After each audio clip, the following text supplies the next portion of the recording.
So, salamat po kay Brother Max sa kanyang napakagandang awitin para sa Panginoon. At salamat din po sa mensahe po na binigay po sa atin through Sister Gina. No? Totoo po na wag po tayong, kung sa gawain, wag po tayong manghinawa. Ganon din po sa pagbibigay. Wag po tayong magsawa kasi si Lord po yung nagpapala po sa bawat isa sa atin. Amen. So sa pagkakataong ito, ihanda po natin ang ating mga puso at ang ating isipan. Tanggapin po natin, dahil alam po natin na ang salita po ng Panginoon ay matalas. Matalas po ito na humihiwa po sa kaibuturan ng ating puso. Hindi para saktan tayo, kundi para baguhin tayo ng Panginoon. Amen. So sa pagkakataon po ito, tinatawagan ko na po ang mensahero po ng Panginoon, si Pastor Estelito Aguilar. Palakpakan po natin ang Panginoon. Amen.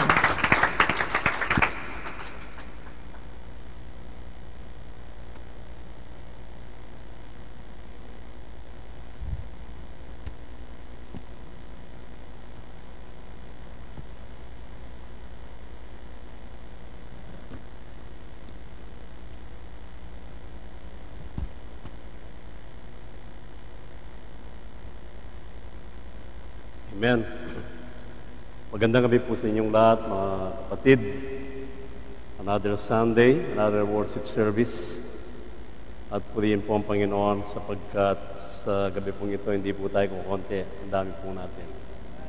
Sapagkat tayo po sa Biblia, 2-3 nagkakatipon sa kanyang pangalan. Siya nasa kalagitnaan. Matthew chapter 18, verse 20.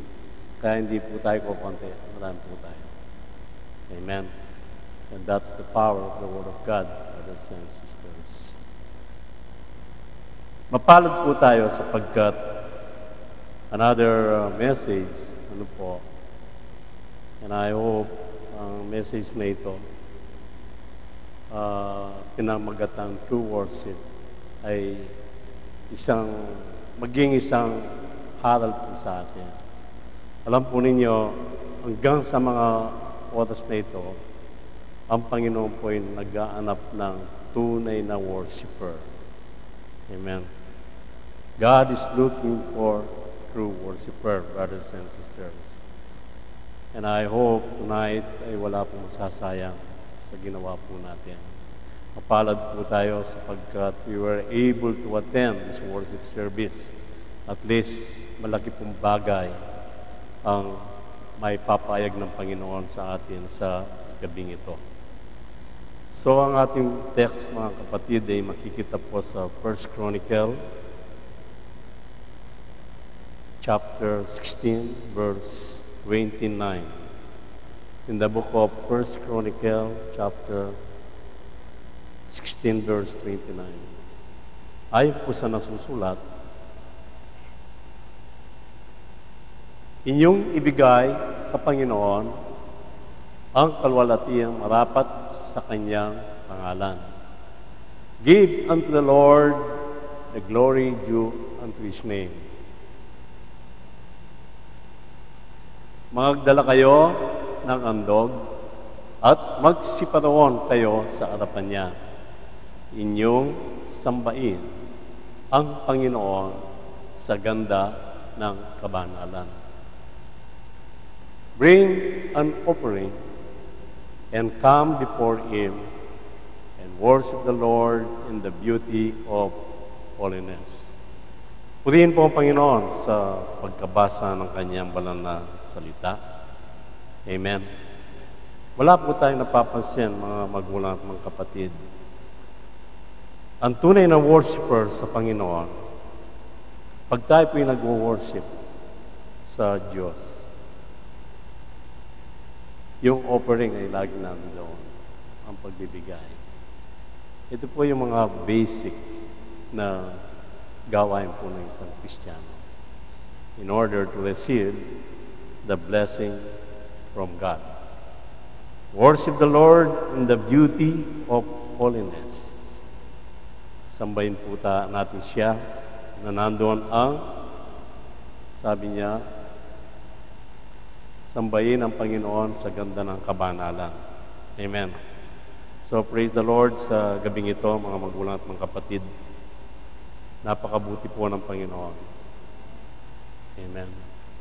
Alam po ninyo, walang pinakamaganda o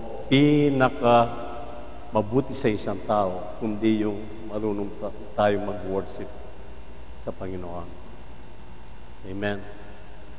If we don't know how to worship God, walang saysay ang pag-attend po natin ngayon. At bago kayo dumating dito, another worship service, ano ba yung ini-expect mo, brothers and sisters, sa pagpunta natin dito sa bahay pananamba ng Panginoon?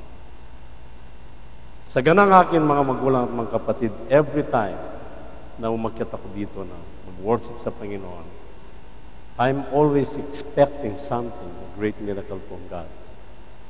Hindi ako basta-basta papanik dito, kundi I'm expecting something, and because alam ko, ang Panginoon nag-i-expect din sa akin. Amen. Kaya ang pag-worship sa Panginoon, brothers and sisters, biblically, meron pong patakaran. At sa gabing ito, mga magulang at mga kapatid, nawa hindi lang po tayo nag-attend ngayon dahil alam natin ay another worship service Sunday. And I hope meron pong isang bagay na nandoon sa ating puso na nakatanim. At bago po tayo magsimula, mga magulang at mga kapatid, let's all arise and tayo po'y magbigay ng pasalamat sa Panginoon. Dakilang Diyos na makapangyarihan sa lahat, patuloy po kaming nagpapasalamat sa iyong kabutihan, sa iyong kabanalan. Salamat po sa gabing ito sapagkat alam ko po, Amang Banal, ang araw na ito ay tinakda mo sa aming lahat na narito. It is a great day, a joyful day, Lord, upang kami po'y makapag-worship na may kabanalan sa iyong banal na harapan. We acknowledge your presence, O God, sapagkat kung wala ka sa gabing ito, sa aming kalagitnaan, walang kabuluhan ang gawain na ito. Purihin ka, Panginoon, at ang lahat ng ito, sa iyo lamang ang aming tanging pasalamat at pagkilala sa iyong kabanalan. In Jesus' name, Amen. Alam po ninyo, mga magulang at mga kapatid, sa ating mga believers o mananampalataya, ang pananambaan, ito po ang pinaka-top priority po natin. Worshiping God is the most top priority sa buhay po natin. Sapagkat, katulad po ng nabanggit ko kanina, ang ating Panginoong Yesus, hanggang sa mga sandaling ito ay nag-aanap po ng tunay na mananambaan o tunay na nagwo-worship, tunay na sumasamba sa Espiritu at sa katotohanan. Amen. Kaya ang pananambaan, ang pag-worship ay napakalaga po. Amen. Naalala ko yung isang kaibigan po namin, si Sister Claire. Ito po isang nagka-catering. Isang araw, sabi niya kay Pastora, dahil Bisaya siya, sabi niya, Nis, instead of Nis, sabi niya kay Sister Agnes. Kapag wala ako sa prayer house, alalahanin mo, nandun ang aking espiritu. Pag wala ako, 100% andyan ang aking espiritu. So minsan, meron po kaming prayer meeting. Wala siya. May bakanting upuan sa tabi ni Pastora. Dumating isang kapatiran, umuupo doon.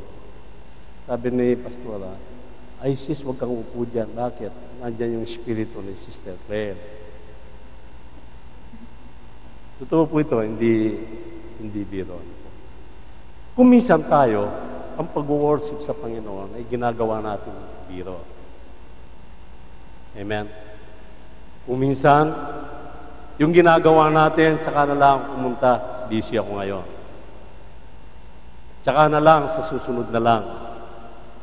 Brothers and sisters, kaya kanina po sinabi ko, ang Diyos ay naghahanap ng tunay na worshiper.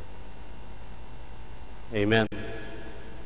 Kaya tama yung sinabi ni James, kapag ang isang bagay na mabuti at hindi po natin ginagawa, ito po ay kasalanan.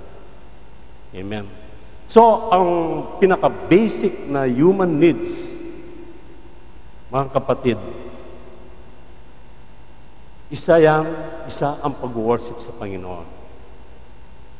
Isang pinaka-basic need natin, yung magtrabaho, magmahal. But the most important thing within this basic need, yung mananambahan po tayo. Nag-worship tayo sa Panginoon. Bakit? Mga kapatid, sapagkat when we worship God, tandaan po natin mga kapatid, He communicates His Spirit to us. Kaya ito yung nagtatransform sa atin. Kaya ito ang nagpapabago po sa atin. Ang power ng Panginoon o ang Espiritu ng Diyos na nasa atin. So, ang pag-worship sa Panginoon, mga magulang at mga kapatid, tandaan po natin, isang bagay na itinanim ng Panginoon sa ating puso. Amen. Kaya nung tayo pinilalang ng Diyos, binigay na ng Panginoon sa nature natin, sa katawan natin, ang pag-worship sa Kanya. Amen. Tayo pinilalang ng Diyos upang mag-worship sa Kanya.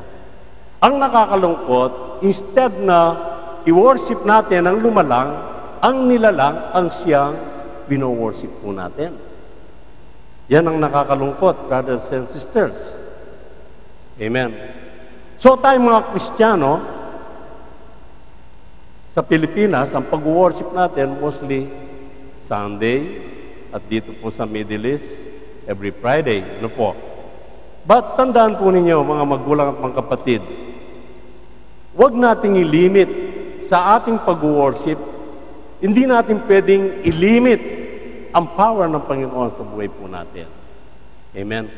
Huwag mo sabihin na nakapag-attend na ako nung Friday, so what is the use of attending Sunday? Gagawin ko na lang yung mga bagay na hindi ko nagawa noong Friday. Mali po yan, brothers and sisters. At bilang iglesia, meron po tayong katungkulin.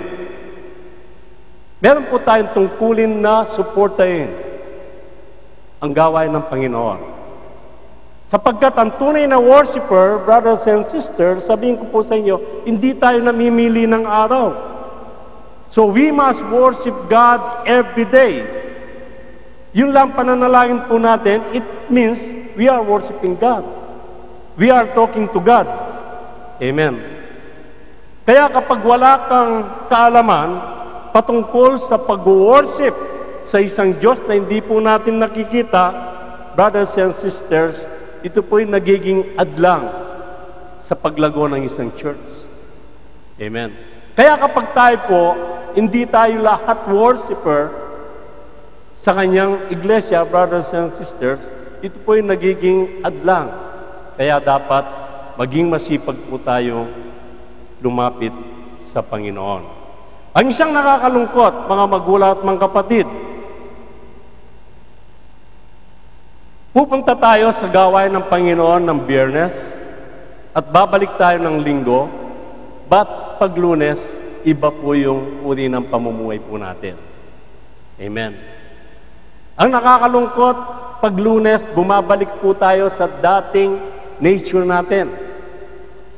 Amen. But kapag tayo po ay nasa gawain ng Panginoon, kaiba yung kinikilos natin. Yan po ay mali, brothers and sisters. Amen. And remember, every day, ang sabi nga sa Hebrews chapter 6 verse 1, let us go on into perfection. Every time we worship God, hindi mo alam kapatid, ikaw ay nagiging perfect. We are going into perfection. Amen. Every day yan. The more we worship God, the more we go into perfection. Amen.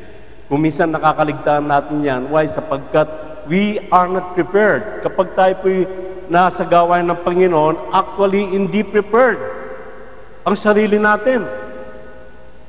Amen. Ang ibig ko sabihin, kapag tayo po'y pumupunta sa gawain ng Panginoon, let's expect the unexpected. Amen. Itanim na natin sa puso natin, sa araw ng pananambahan po natin, gagawa at gagawa ng miracle ang Panginoon.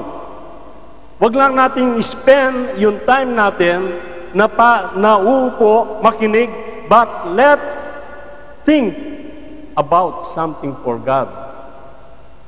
Amen. Kaya mga kapatid, ang Panginoon, itinanim na sa puso natin ang desire upang tayo po'y mag-worship sa Kanya. Ang desire natin, itinanim ng Panginoon sa puso po natin upang tayo po'y makapag-worship sa Kanya. Amen. Kaya ang Diyos ay nag-aanap po ng tunay na worshiper hanggang sa mga panahon na ito. Amen. But ang isang nakakalungkot, mga magulang at mga kapatid, ang tao ay patuloy na nag-worship sa isang nilalang instead sa lumalang sa Kanya. Amen. Alam natin ang mga santo na yan. Alam natin, mga magulang at mga kapatid, ang mga rebulto na yan ay hindi nakakapagsalita. Amen. Alam natin, ang mga rebulto na yan ay hindi nakakadinig. Alam natin, ang mga rebulto na yan ay hindi nakakakita. Amen.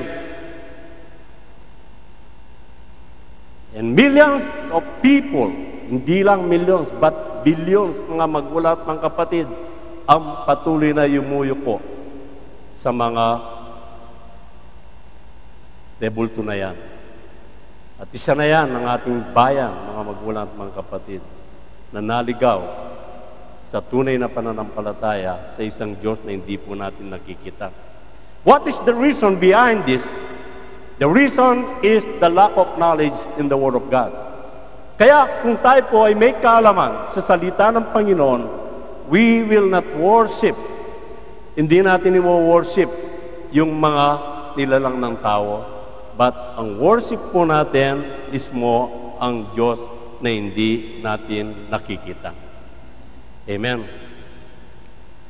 Ngayon, ano ang tunay na pananambaan? What is the true worship, brothers and sisters? Ito po dapat itanim natin sa ating puso. Tandaan po natin, once na pumasok po tayo dito sa upper room na ito, we have to prepare ourselves. Amen. Hindi ka lang pumasok dito dahil another Friday, another Sunday, another Bible study, another prayer meeting, but always prepare yourself for the presence of God. Amen. Dapat preparado po tayo, mga magulang at mga kapatid. But ang nakakalungkot, marami pong mga Kristiyano na they are not prepared once they entered the temple of God. Amen. Ang tunay na worship, brothers and sisters, nakikita mo through your spiritual eyes ang nangyayari sa loob ng iglesia. Nakikita mo. You have the discerning power from God na nakikita mo, nasisense mo kung ano ang mangyayari at mangyayari. Amen. Ito po yung nabisyon ni Propeta Isaiah nung siya po ay nagkaroon ng pangitay.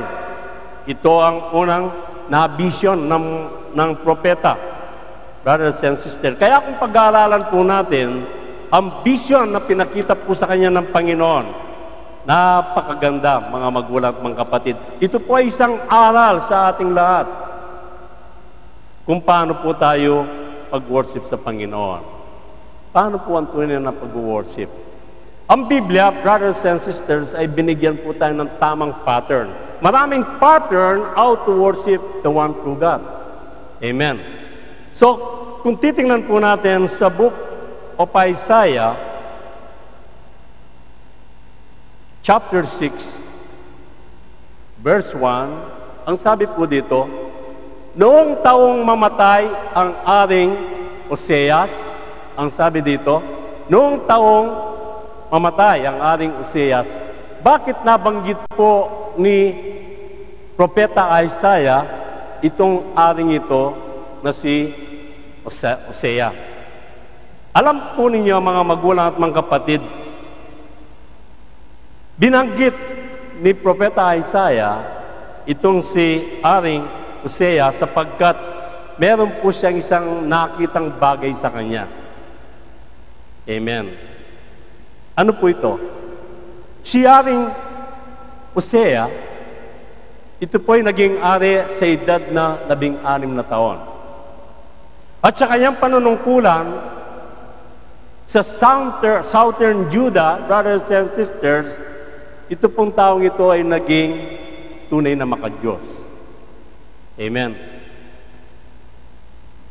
Isang ari na siya po ay na-influence ni Propeta Hezekiah. Hindi katulad ng mga ari, mga kapatid, o ibig sabihin, parang naging mentor niya si aring Hezekiah. At dahil si aring Hosea, mga magulang at mga kapatid, ay may pagkatakot sa Panginoon, during that time, siya ay nanatili at tunay na nag-worship sa Diyos na hindi natin nakikita.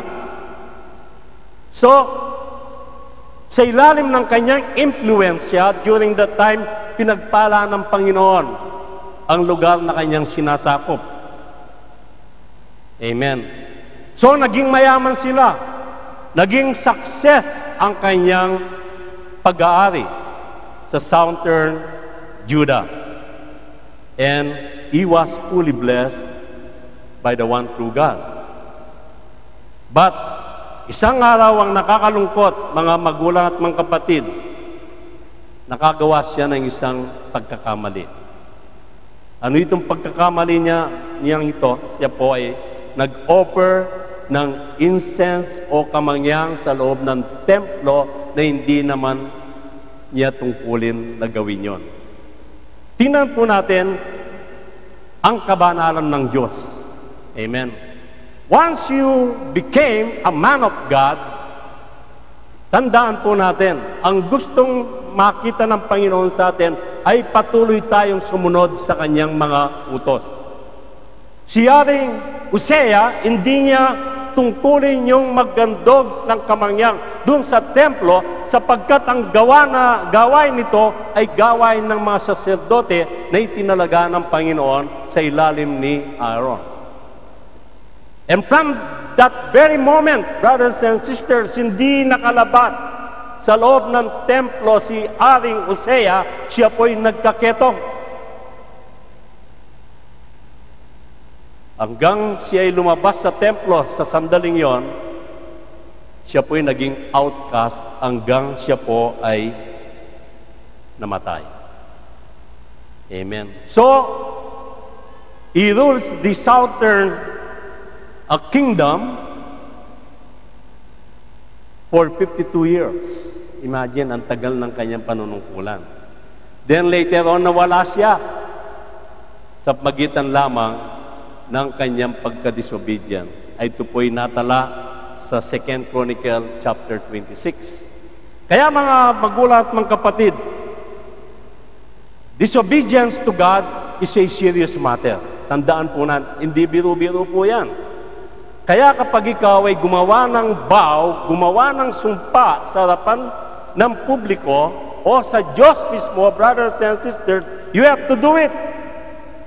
Kahit anong mangyari, gawin mo. Kapag gumawa ka ng pangako sa Panginoon, biblical po yan. Amen.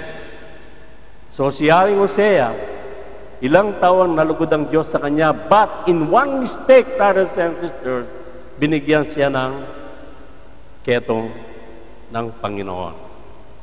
Amen. So, sa nangyari kay Haring Hosea, brothers and sisters, na-disturb si Propeta Isaiah. Bakit? sapagkat nakikita niya, ito po ay senyas na babalik sa pag-iirap ang bansang ito, ang Southern Kingdom. Mawawala ang pagpapala, ang prosperity, at magkaroon ng pagbabago. It is a time of uncertainty. Panahon na walang katiyakan, mga magulang at mga kapatid. Panahon ng pagbabago at panahon ng pagkakaroon ng pagdududa ng mga tao. Again, naisip ni Propeta Isaiah na panibagong redirect ang kanyang sarili para sa Panginoon. Amen. So it is time to focus and be back to God at maging obedience ka sa harapan ng Panginoon. So, tayong lahat, mga magulang at mga kapatid, we always need a fresh encounter to God. Amen. Every day. Every day. Ang tunay na worshiper, mga magulang at mga kapatid, ay lagi mong hinahanap ang Panginoon. Lagi mong hinahanap ang presensya ng Panginoon. Yan ang tunay na worshiper, mga magulang at mga kapatid. Kaya ang sabi po dito, noong taong mamatay ang Haring Oseas, ay nakita ko, ang sabi ni Propeta Isaiah, ang Panginoon na nakaupo sa isang luklukan. Amen. It is a very wonderful vision. Nakita niya ang Panginoon. Hindi 3 trono, kundi isang luklukan ang pinakita ng Diyos sa kanya. Matayog at mataas. At pinuno ang templo ng kanyang kaluwalhatian. Amen. Amen. So every time we enter the worship hall, brothers and sisters, the worship room, we must dapat isipin na natin ang glory ng Panginoon ay sumaatin lahat. Yan ang dapat po nating isipin, brothers and sisters. Huwag mong isipin kung anong awitin ng mga praise and worship. Isipin mo na ang Espiritu ng Panginoon, siyang patuloy na mag-ari sa ating lahat. Yan ba ang ating iniisip tuwing tayo po ay nandyan? So, anong nakita ni Propeta Isaiah? He saw God is in position in heaven. Siya po ay nakaluklok. Amen. At pinuno ang templo ng kanyang kaluwalhatian. Amen. Next verse. Sa itaas niya ay nangakatayo ang mga serapin. Napakagandang vision. Amen. Lahat tayo kadalasan, humingi tayo ng vision sa Panginoon. Amen. Humingi tayo ng mga panaginip na makalangit. But kadalasan tayo po yung nabibigo. Amen. Anong reason? There's something, ito po may kinalaman sa ating pag-worship sa Panginoon. Amen. Paano tayo bibigyan ng vision ng Panginoon na hindi ka naman nakaprepare? Amen. Kaya kapag humingi po tayo ng mga makalangit na panaginip sa Panginoon, make sure na prepared ka. Amen. Eh yung nakabukas ang mata mo, hindi ka nakakakita ng vision, yung pa kayang nakapikit ang mata mo. Eh yung nga pagpasok mo sa loob ng kanyang church, gusto mo lang makita yung mga tao, wala ka nang iniisip patungkol sa Panginoon. Naisip mo ba na ano kayang gagawin ng Panginoon ngayon? Ano kaya ang message ng Panginoon ngayon? Ano kaya ang pagpapala na matatanggap sa Panginoon ngayon? Yan ba iniisip po natin? Kadalasan hindi. Ang alam lang natin, magsisimula tayo ng alas 12, matatapos tayo ng 12:30, kainan, then later on, alis na tayo, then another 12:30, meron tayong mga men's and women's fellowship.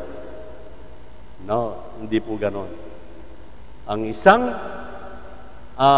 napakagandang isipin po natin, puro sa Panginoon. Amen. Sa itaas niya ay nangakatayo ang mga serapin, bawat isa ay may 6 na pakpak, na may 2 na nagsisitakip ng kanyang mukha, at may 2 na nagsisitakip ng kanyang mga paa, at may 2 na naglilipad sa kanya. Amen. Napakagandang panaginip, brothers and sisters, o vision ang pinakita po ng Diyos kay Aring Hezekiah. Amen. Next verse, another verse. At nagsigawang isa't isa, at nagsisigawang isa't isa, at nagsasabi, banal, banal, banal. Amen. Alam po ninyo, kapag ang Diyos inulit ang isang salita na maraming beses, it is important. Always keep in mind that God is a holy God. Amen. Isipin po natin yan. At isipin mo na ikaw ay isang maruming basahan lamang sa harapan ng Panginoon. At lagi natin isipin na wala tayong magagawa. Wala tayong pwedeng maipagmalaki sa Panginoon. Mga magulang at mga kapatid, wala kang pwedeng ipagmalaki sa Panginoon. Hindi ka pwedeng magmalaki sa Panginoon. Sino ka ba? Ikaw ay isang tao lamang. Amen. Isang tao lamang, brothers and sisters, na nilalang ng Panginoon. Wala po tayong pwedeng ipagmalaki sa Kanya. Banal, banal, banal ang Panginoon ng mga ukbo. Ang buong lupa ay napuno ng Kanyang kalwalhatian. Amen. See, nakikita po natin ang power ng Panginoon. Amen. Amen. Napakagandang vision. Nakita niya ang Diyos personally. Amen. Napakasarap, brothers and sisters. And I believe, marami po dito na binigyan ng gift ng Panginoon na makapanaginip ng mga ganitong mga pangyayari. Amen. Next verse. At ang mga patibayan ng mga pintuan ay nakilos sa tinig ng sumisigaw. And the post of the door moved at the voice of him that cried. And the house was filled with smoke, at ang bahay ay napuno ng usok. Nakikita po natin ang kapangyarihan ng Diyos.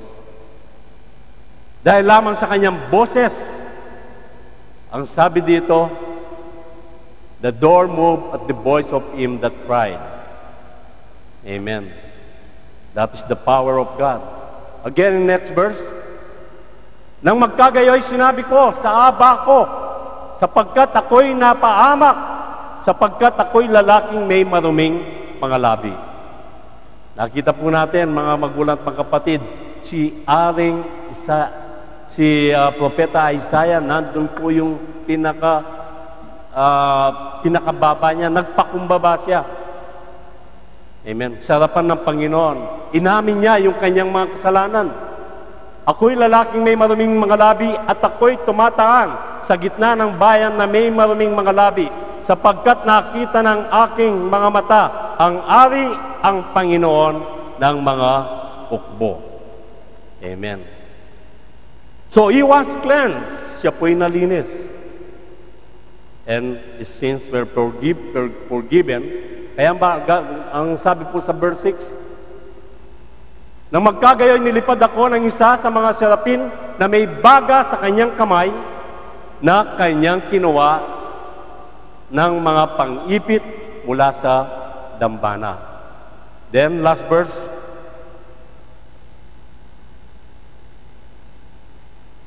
Alam po ninyo, isang katanungan po na gusto kong ibigay sa inyo sa gabi pong ito. Sa kanyang pangitain, sa pangitain po ni Propeta Isaiah, ang nakita niya sa vision na ito, hindi po pangkaraniwan. Amen. Isang bagay na nakita po natin, mga kapatid, unang-una ang paglilinis ng Panginoon sa Kanya at ang Kanyang pagpapatawad. Anong ibig sabihin nito sa ating buhay, mga magulang at mga kapatid? Ang Diyos, kapag nilinis tayo, brothers and sisters, ang lahat ng mga dumi, inaalis niya. Yan ang isang pinakalayunin ng Diyos sa atin. Ngayon, kung ayaw mong magpalinis, kapatid, you cannot participate in true worship. It means to say, kapag tayo po ay nagiging unrepentant at walang pagbabago, we cannot participate in the true worship. Nakikita po ba ninyo? Ang nakikita po natin kay Propeta Isaiah. Nakita niya ang kanyang sarili. Nakita niya ang kanyang mga pagkukulang. Nakita niya ang kanyang mga kasalanan.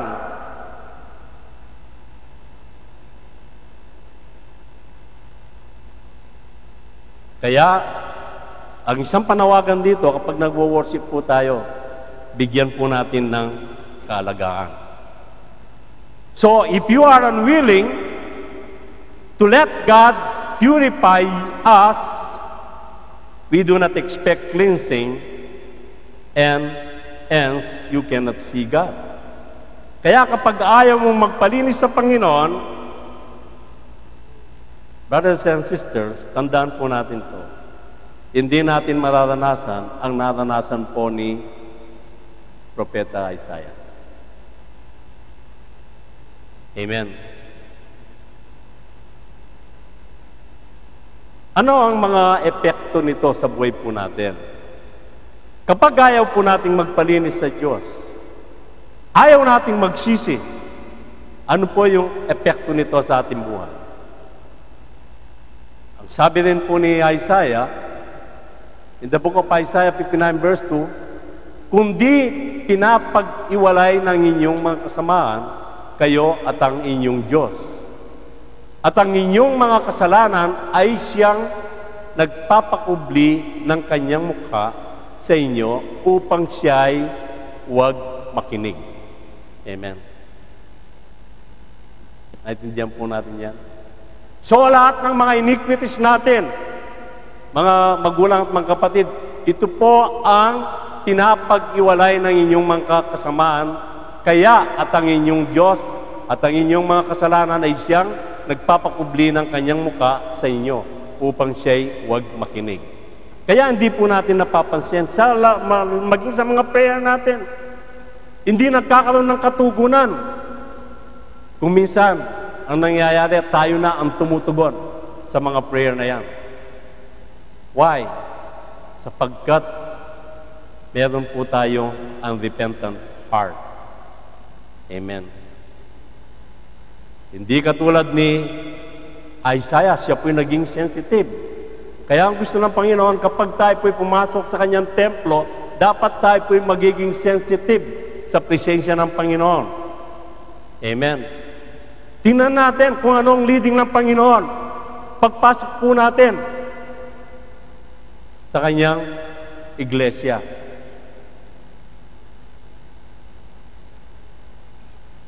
Amen.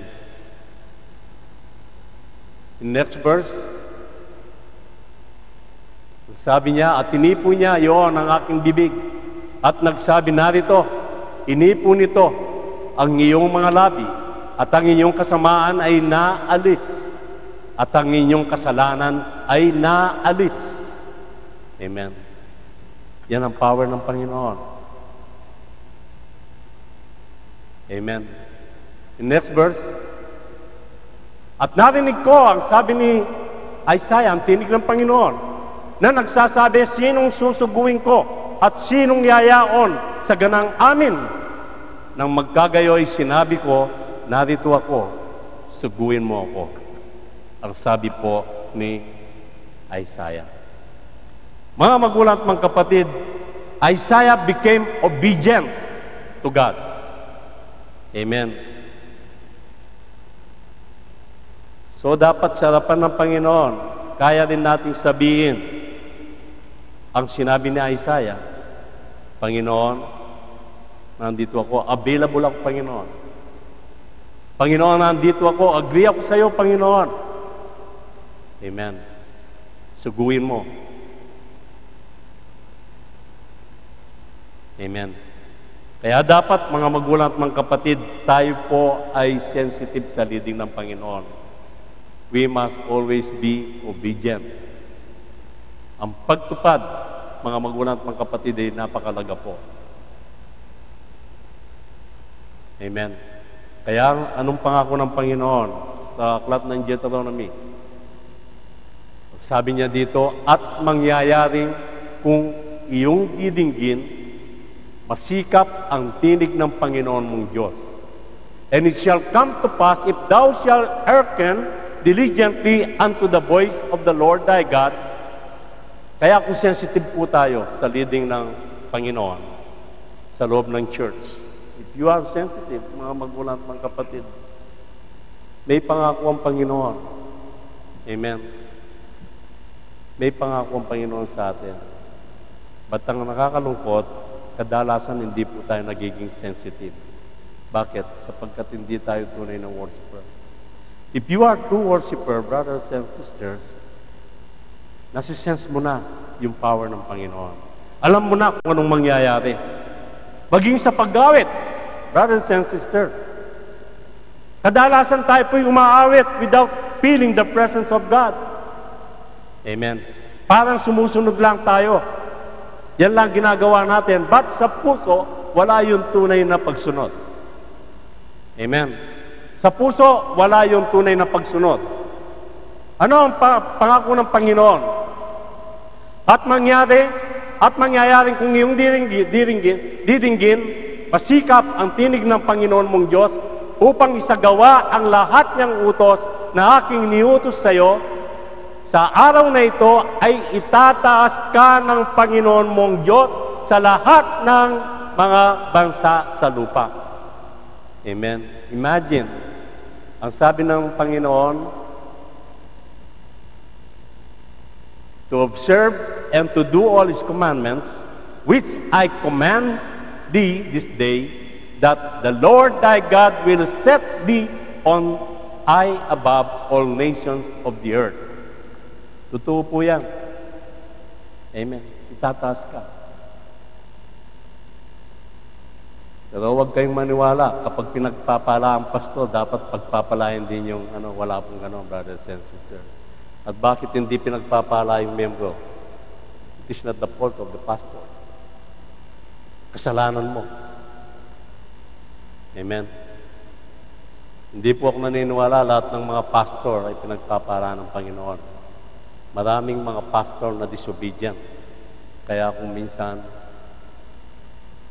epektado ang buong church. But it is not biblical, brothers and sisters.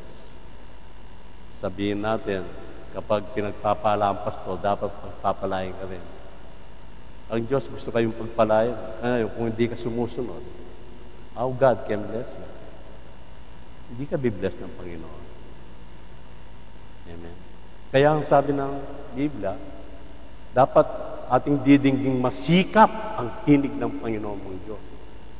At upang isagawa ang lahat niyang utos sa aking niutos sa iyo sa araw na ito. Amen.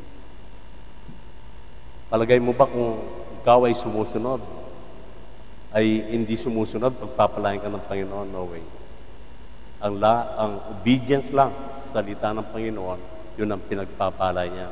Again in verse 2, at ang lahat ng pagpapalang ito ay darating sa iyo at aabot sa iyo. Imagine, overtake ka pa. Amen. Kung iyong didinggin, ang tinig ng Panginoon mong Diyos. Amen. Pakinggan mo. Dinggin mo ang boses ng Panginoon. Sundin mo ang mga utos ng Diyos. And God will continue to bless you and overtake thee. Amen. Lalampasan ka pa ng pagpapala. It is an abundant blessing, brothers and sisters. Yan ang hindi natin naunawaan sapagkat we are not sensitive to God's leading. Ngayon, are you willing to obey God, brothers and sisters? Remember, worshiping the one true God, tandaan po natin, mga magulang at mga kapatid, is the highest function of the human soul. Amen. Ang tunay na pag-worship, brothers and sisters, ay napakalaga po sa Panginoon yan. Amen. Tayo po, hindi lang tayo nagkatipon-tipon dito upang ganapin lang na tayo ay may worship service ngayon Sunday. No. Ginagawa po natin ito sapagkat ito'y utos ng Panginoon to reach yung mga souls. Alam po ninyo, ang binibilang po ng Panginoon, tandaan po natin, hindi yung pag-serve natin sa Kanya o yung walang patid na activity na ginagawa po natin sa church. But ang tinitingnan ng Panginoon, yung pagmamahal natin, yung tinatawag natin na adoration para sa Kanya, and the way we worship Him in spirit and in truth. So we must worship the Lord in the beauty of His holiness. Yan ang hinahanap ng Panginoon, brothers and sisters. Kahit mag-serve ka ng mag-serve sa Panginoon, kahit lahat ng mga gawain niya, iyong inaatenan, kung wala ka naman, hindi nakalain ng puso mo sa pag-worship sa Kanya, baliwala ang ginagawa po natin. Ang pinaka-importante, how to worship the one true God. Yan po ang pinaka-importante po sa buhay po natin, mga magulang at mga kapatid. Yan ang gustong makita ng Panginoon, kung paano ang pinakita niya kay Aring Hezekiah. Amen.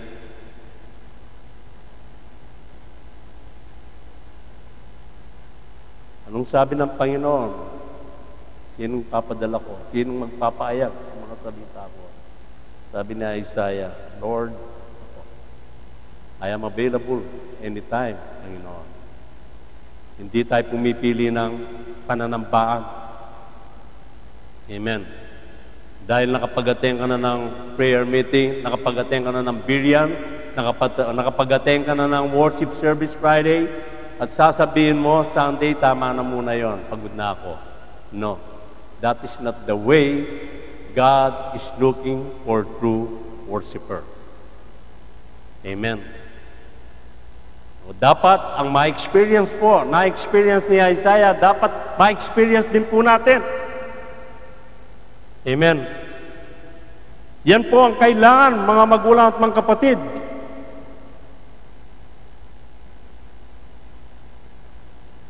Although maraming factors kapag tayo po'y nananambaan, ano itong mga factors na ito? Alam ko po sa worship service, marami pong mga tinatawag na dahilan upang tayo po hindi makapag-worship ng maayos. Ano itong mga dahilan na ito? Kadalasan ikaw ay inaantok. Amen.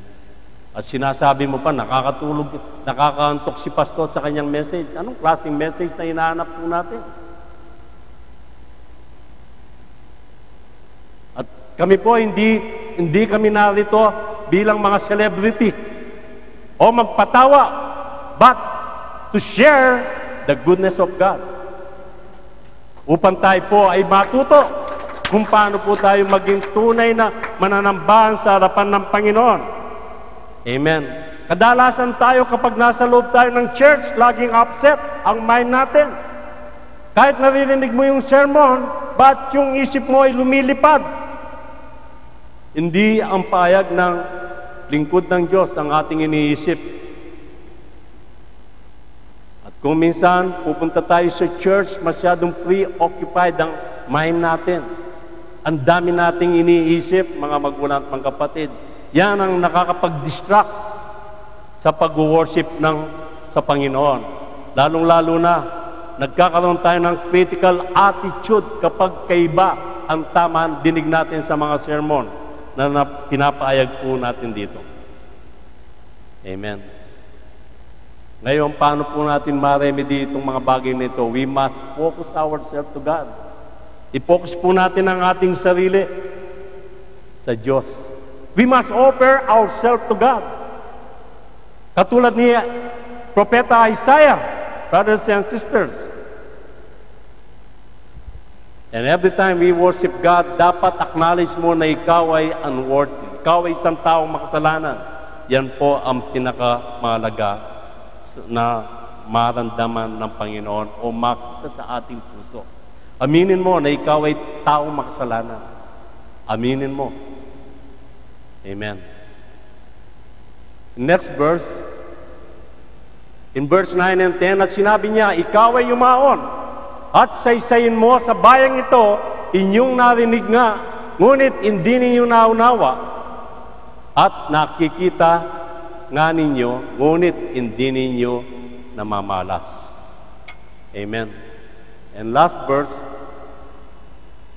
patabayin mo ang puso ng bayang ito, ang sabi ng Panginoon kay Propeta Isaiah, at iyong pabigatin ang kanilang mga pakinig, at iyong ipikit ang kanilang mga mata, baka sila'y mga kakita ng kanilang mga mata, at mga karinig ng kanilang mga pakinig, at mga kaunawa ng kanilang puso, at mga balik loob, at magsigaling.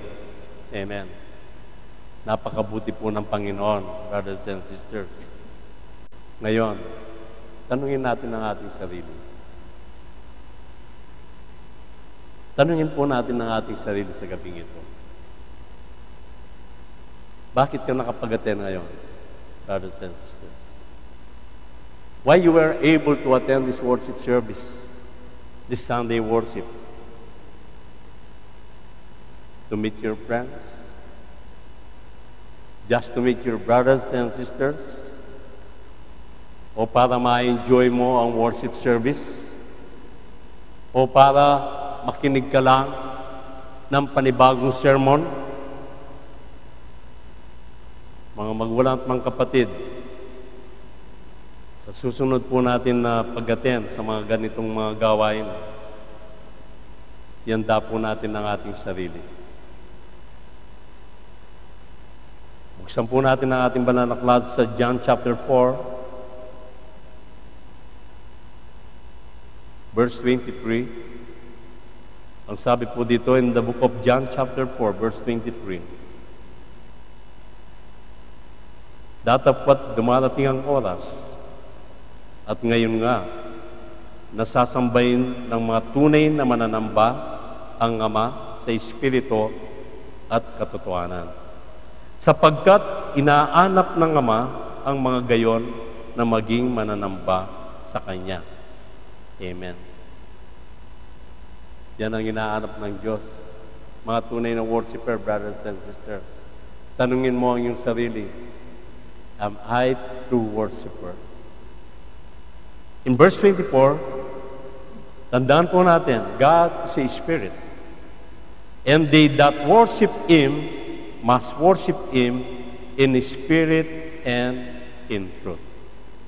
Amen. Ang Diyos ay Espiritu, at ang mga sa Kanya ay nagsisamba ay kinakailangan magsisamba sa Espiritu at sa katotohanan.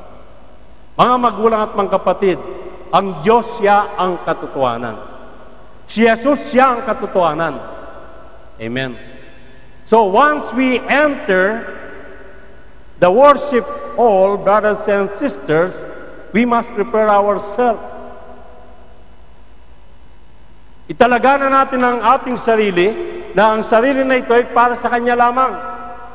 Isipin na natin, mga magulang at mga kapatid, na ang Kanyang presensya ay pupunuin niya ang bawat sulok ng silid na ito. Amen. And once we enter this worship hall, brothers and sisters, wala po tayong gagawin kundi meditate ang salita niya. Kaya katulad ng sinisigaw ng mga anghel, brothers and sisters, siya'y banal. Siya'y banal. At siya'y banal. Amen.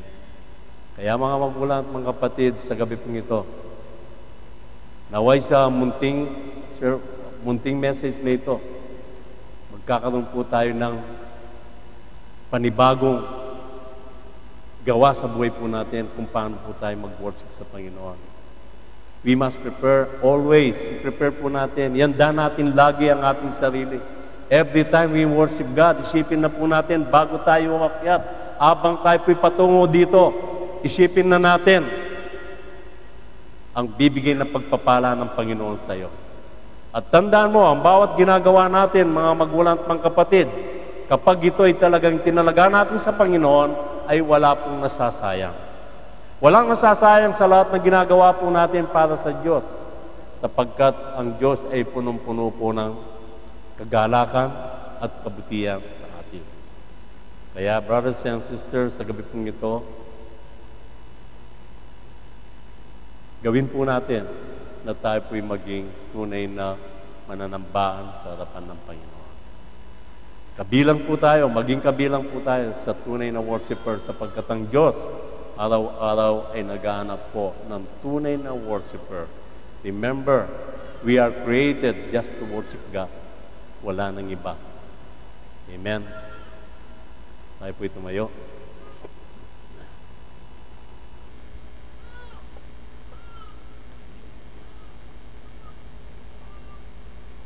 Tayo po'y manalangin. Panginoon, buong puso po kami nagpapasalamat sa gabing ito. Salamat po sa iyong mga salita, sa iyong mga paalala sa amin. Gawin mo po kami na tunay na mananambahan. Gawin mo po kami, Panginoon, na tunay na worshiper sa iyong banal na harapan. Baguhin mo po, Amang Diyos, ang aming mga makataong kapamaraanan kung paano po kami manambahan sa iyo. Ba't kundi, Amang Diyos, turuan mo po kami kung paano po kami mag-worship sa iyong banal na harapan. Sapagkat kinikilala po namin, Panginoong Diyos, na Ikaw ay banal. Ikaw ay banal. Ikaw ay banal. Kaya sa gabing ito, Amang Diyos, sa munting message na ito, baguhin mo po kami. The way we worship you in spirit and in truth. Patuloy mo po ipaalala sa amin, Amang Diyos, ang lahat ng mga bagay na itinakda mo sa aming mga puso. Lalong-lalo na sa aming pananambahan at pag-aawitan, Panginoon. Kaya sa gabing ito, ibilang mo po kami, Amang Diyos, sa mga tunay na mananambahan sa iyong banal na harapan. At sa tono ng iyong biyaya, Amang Diyos, ay makamtan po namin at magampanan po namin na kami po'y maging obedience sa bawat salita mo na ipinayag sa aming buhay, Panginoon. Dakila ka, Amang Diyos. Dakila ka. Dakila ang iyong kabanalan.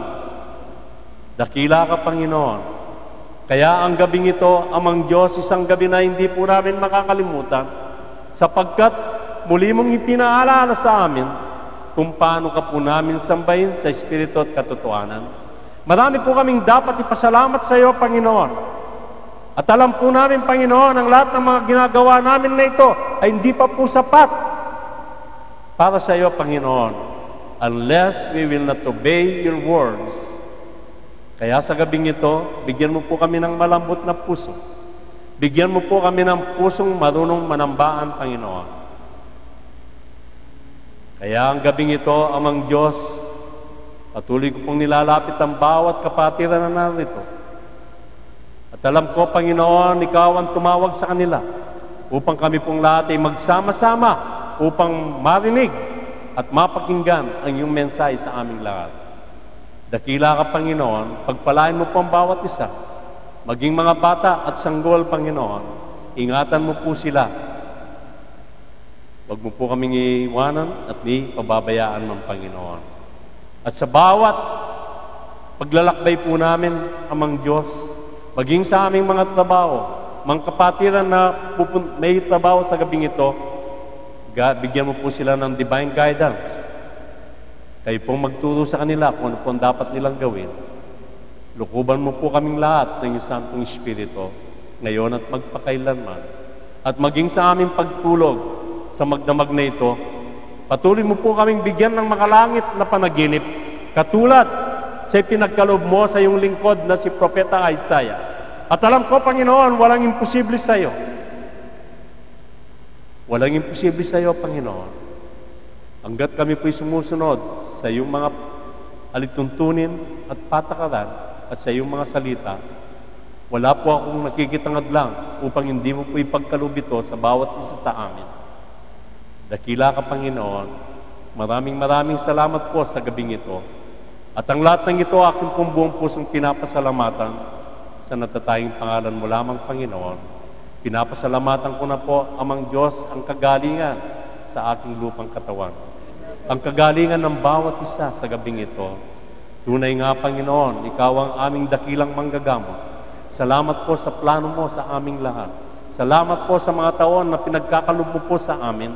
Salamat po sa bawat minuto, sa bawat segundo, sa bawat araw, buwan at mga taon. Ikaw lamang ang tanging pasasalamatan po namin, sapagkat Ikaw lang ang nag-iisang Diyos na nasa langit at kami po'y nasa lupa.